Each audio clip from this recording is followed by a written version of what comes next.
Le temps de cette fin d'année fut très médiocre. L'escadrille eut une activité réduite pendant plus de 3 mois. Cela nous permit de mettre au point ces nouveaux moteurs, et dès le mois de février 1918, avec l'amélioration du temps, nous pûmes reprendre nos missions. Le plateau de Melzeville, où étaient stationnées plusieurs escadrilles, était pour les bombardiers de nuit allemands un objectif privilégié. En particulier, le 18 février 1918, nous avions attaqué la gare de Bettembourg, objectif assez lointain dans le Luxembourg, lorsqu'au retour de cette expédition, des avions ennemis vinrent jeter 150 bombes sur nos hangars. 7 de nos appareils furent à réformer, mais le mien était presque indemne. Aussi nous pûmes bombarder le 19 et le 20 la gare de Benzdorf, et le 21 nous envoler pour attaquer la gare de Metz-Sablon. Les conditions atmosphériques de cette nuit étaient exceptionnellement favorables. Un vent du nord assez violent, mais très régulier, nous assurait en cas de panne un retour certain dans nos lignes. Un ciel d'une clarté merveilleuse. On y voyait comme en plein jour. Le vent ralentissait la vitesse de l'avion, et Bonon put me guider d'une façon absolument parfaite dans l'approche de l'objectif. Il eut également largement le temps de lâcher les 7 bombes de notre charge en un seul passage. Je ressentis comme toujours le largage des bombes. L'avion déchargé chaque fois de quelques dizaines de kilos accusait un léger redressement corrigé aussitôt au manche à balai. Comme nous volions à près de 3000 mètres au-dessus de la gare de Metz-Sablon, j'eus le temps de virer vers le sud à 180 degrés avant l'éclatement des bombes. Et nous pûmes observer ensemble les lueurs se produisant en chapelet, en sens inverse de notre nouveau sens de marche. Les éclatements commencèrent. 1, 2, 3... À cet instant, entre le 3e et le 4e, une formidable explosion se produisit. J'ai encore dans l'œil la vision du pont-route qui surplombe les voies de la gare de triage de Metz-Sablon, apparaissant en noir sur un énorme embrasement rouge. Nos bombes venaient de faire exploser un train de munitions. Quelques secondes après, malgré le ronflement de notre moteur, le bruit de l'explosion nous parvint. Ce bruit fut du reste perçu de nos lignes. Nous n'avions pas reçu le moindre coup de canon dans cette approche. Il faut dire que nous volions à près de 3000 mètres au-dessus de Metz. L'avion avançait très lentement. Nous avons mis 50 minutes de Nancy à Metz et seulement 30 minutes depuis le lâcher des bombes jusqu'à notre atterrissage. En sorte que les artilleurs ennemis devaient se demander quelle était la mission de cet avion et ne jugeaient pas utile d'ouvrir le feu. Mais dès que l'explosion se produisit, toutes les batteries se déchaînèrent. Ce fut pour nous un bien intéressant spectacle. Nous étions au balcon, en dehors de tout danger, car les obus explosaient à plus d'1 kilomètre de nous, et au moins 500 mètres en dessous. Et nous regagnions Nancy à plus de 150 km à l'heure. Il faut dire que j'avais trouvé en mon ami Bonon un observateur bombardier d'une qualité exceptionnelle, ce qui nous permit de réussir souvent des tirs très précis. Actuellement, les bombardements aériens sont extrêmement destructeurs, en raison de la charge emportée par les avions, jusqu'à 15 tonnes de bombes par appareil. C'est l'arrosage de l'objectif sur plusieurs centaines de mètres. Mais, mis à part le bombardement en piqué, par des avions genre Stuka, ou par les chasseurs bombardiers actuels, qui lâchent leurs projectiles sur l'objectif avec une précision absolue, le résultat n'est obtenu qu'avec un gaspillage inouï de bombes. Rappelons-nous le bombardement de la gare Perrache à Lyon en juin 1944, objectif qui ne subit aucun dégât, alors que dans les quartiers de Gerland et de l'avenue Berthelot, une foule de maisons d'habitation furent incendiées et de nombreux civils furent tués. Les bombardements de jour, qui furent repris par l'aviation française dans les derniers mois de la guerre 14-18, procédaient déjà de cette technique. Les avions volaient en groupes serrés, se protégeant les uns les autres. L'observateur disposait d'une tourelle de mitrailleuse placée en arrière du pilote, avec un champ de tir très dégagé. Les bombes placées sous les ailes étaient larguées par un dispositif automatique. Le chef du groupe donnait le signal du lâcher. C'était déjà le tapis de bombes. Chaque Breguet 14 en emportait plusieurs dizaines. Pour nous, au contraire, nous avons disposé au maximum de 500 kilos de bombes sur les F-50 dans les 2 derniers mois de la guerre. Mais pour les voisins, la charge était au maximum de 300 kilos. Il s'agissait donc de ne pas la gaspiller. Le STAE avait bien inventé un viseur, mais c'était la réalisation d'un ingénieur n'ayant aucune idée de ce que pouvait être le bombardement de nuit. En effet, de même que dans les avions de chasse, le pilote visait l'adversaire en faisant prendre à son avion, et par conséquent à sa mitrailleuse, la direction de l'avion à abattre. De même, dans le bombardement de nuit, il fallait que l'observateur puisse se servir de l'avion lui-même comme instrument de visée. Nous avions, Bonon et moi, mis au point la méthode qui nous permit d'obtenir souvent des coups au but. Je l'expose ci-après. Premier point. Pour obtenir le meilleur échelonnement des bombes sur l'objectif, nous effectuions toujours notre tir bien exactement face au vent. Deuxième point, qui est lié au premier, se mettre en ligne de bombardement d'assez loin, de façon à pouvoir arriver sur l'objectif sans dériver à droite ou à gauche. Comme nous opérions le plus souvent sur des objectifs relativement rapprochés, quelques dizaines de kilomètres, nous connaissions déjà approximativement la direction du vent et calculions notre route aérienne en conséquence. Troisième point, le plus important, le pilote devait maintenir son avion aussi horizontal que possible, dans le sens de la largeur. Lorsque l'observateur lui frappait sur l'une ou l'autre épaule pour lui faire modifier sa direction, pour le mettre bien en ligne, il devait virer absolument à plat, quitte à dériver légèrement. Car s'il inclinait l'avion, l'observateur ne pouvait plus contrôler que l'avion volait dans la direction choisie. Il ne faut pas oublier que l'observateur visait l'objectif en se servant de la paroi verticale de la carlingue. Il fallait donc que cette paroi soit bien perpendiculaire au sol. Pour la portée du tir en longueur, Bonon avait fixé sur la carlingue des petits clous qui lui permettaient d'apprécier à quelle vitesse l'avion se déplaçait par rapport au sol. Pour ma part, indépendamment de l'horizontabilité, je tâchais de voler rigoureusement à la même altitude à partir du moment où nous approchions de l'objectif. Je gardais également toujours la même vitesse, 110 km au badin, l'indicateur de vitesse, pour que Bonon puisse se rendre compte du point d'impact de ses bombes par rapport à ce qu'il avait visé.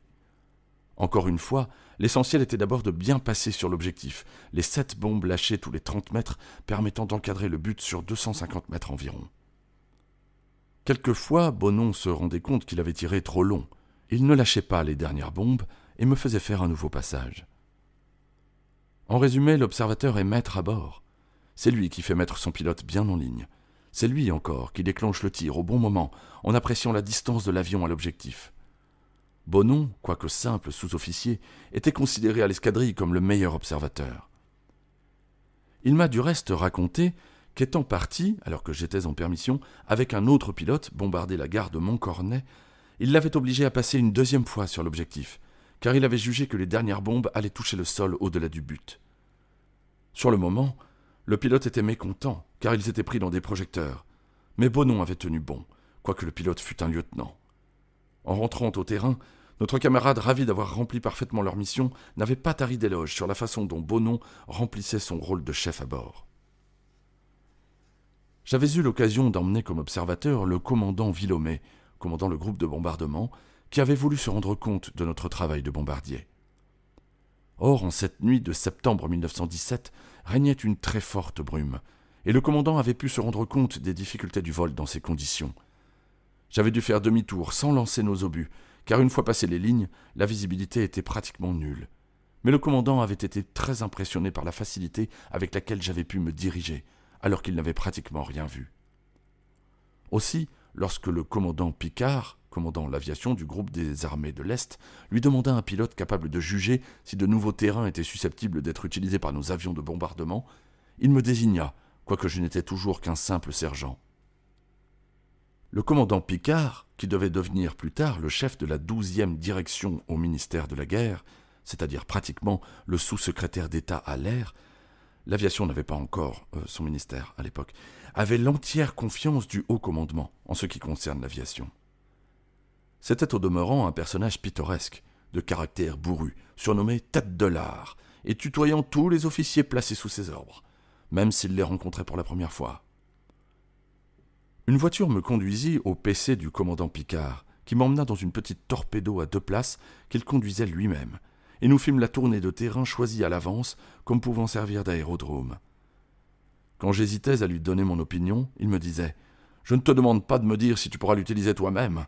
Il faut me dire si un pilote moyen peut y décoller et atterrir facilement avec nos avions. » Nous roulions quelquefois toute une journée, et le commandant combinait notre tournée pour s'inviter à déjeuner dans une popote d'escadrille. C'est alors que les officiers de cette unité étaient un peu soufflés en s'apercevant, quand j'enlevais ma peau de bique, que le commandant prenait conseil d'un simple sergent, qu'ils accueillaient d'ailleurs très amicalement à leur table. Mais le commandant Villaumet a rendu un bien plus grand service encore à l'aviation de bombardement quand il me désigna en décembre 1917 pour représenter les pilotes du front appelés à donner leur avis sur le nouvel avion de bombardement qui devait remplacer notre vieux voisin. En arrivant au service des fabrications de l'aviation à Paris, dirigé par le colonel Doran, je m'aperçus avec étonnement que nos sardines voisinaient avec des galons de lieutenants, capitaines et autres commandants. Bien mieux, les groupes de bombardement contactés pour envoyer un représentant étaient des groupes de bombardement de jour, alors que le futur avion devait surtout être utilisé de nuit. On nous présenta donc les plans de ce nouvel appareil. Cet avion avait des dimensions importantes. C'était un biplan de grande envergure dont les ailes avaient une largeur de 2,50 m à 3 mètres. Le fuselage portait une tourelle à la pointe avant, où se tenait le mitrailleur.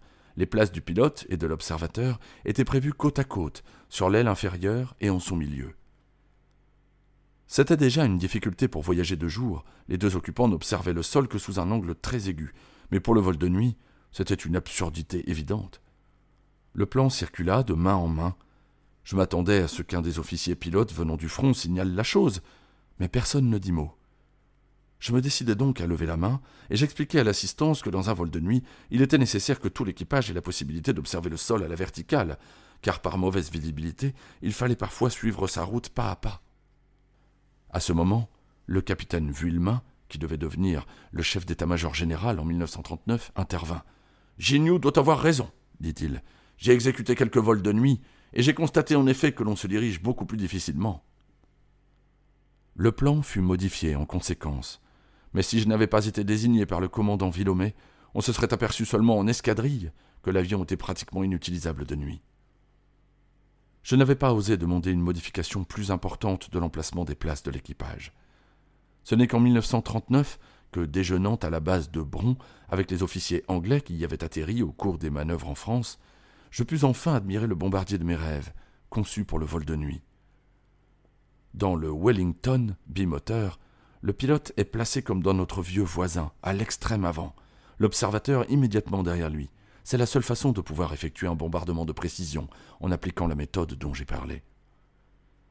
C'est avec ces appareils que pendant l'occupation, alors que les Américains effectuaient leur mission de bombardement à haute altitude et de jour, avec tous les risques que cela a comporté pour la population civile, les Anglais opérant de nuit à basse altitude purent causer des dégâts très importants aux usines françaises travaillant pour l'ennemi, sans faire aucune victime en dehors de l'objectif. J'ai également eu l'occasion, à la fin de l'année 1917, d'aller examiner à Villacoublay le triplan Voisin. Gabriel Voisin avait construit cet appareil en un temps record. Je conserve la carte indiquant sa place au cours d'un déjeuner des Vieilles Tisses à Lyon, où je me trouvais à ses côtés. Carte qu'il avait fait passer à Franz en lui demandant d'indiquer combien de temps il avait fallu à la maison Voisin pour étudier, construire et essayer en vol le triplan. Franz avait répondu « 34 jours ». Franz n'était pas là le jour de ma visite, et je me bornais à examiner le poste de pilotage. La carlingue était la même que celle de l'avion de série, mais avec les 4 compte-tours, l'ensemble était impressionnant, avec les 3 plans immenses et les 4 moteurs fixés sur le plan médian. Le GQG avait envisagé de faire effectuer des bombardements d'essai sur le front d'Alsace, alors assez peu défendu par ce type d'avion. Et le commandant du groupe m'avait proposé pour cette mission, ce qui m'aurait bien entendu beaucoup plu. Finalement, on avait estimé en haut lieu qu'un avion de 36 mètres d'envergure pouvait malgré tout être repéré, même de nuit, et le projet n'eut pas de suite.